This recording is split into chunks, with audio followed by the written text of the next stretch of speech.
নোয়াখালী সোনাইমুড়ির বাজরা বাজারে গত ৪ আগস্ট বৈষম্য বিরোধী আন্দোলনের ছাত্র জনতার উপর হামলা ও অবৈধ অস্ত্র উদ্ধারের দাবিতে মানববন্ধন করেছে শিক্ষার্থীসহ এলাকাবাসী।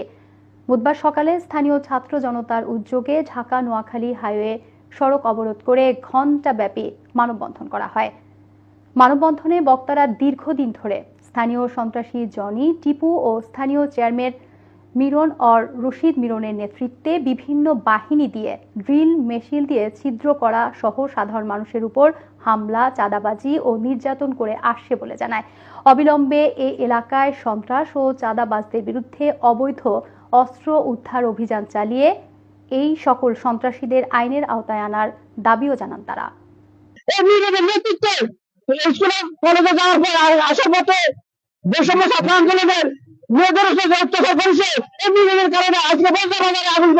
বজরা ইউনিয়নকে সন্ত্রাস মুক্ত, চাঁদাবাজ মুক্ত, দখলদার মুক্ত এবং মদ ইয়াবা থেকে মুক্ত করার জন্য একটি সুন্দর ইউনিয়ন গড়ার জন্য আমরা আজকের এই মানববন্ধন।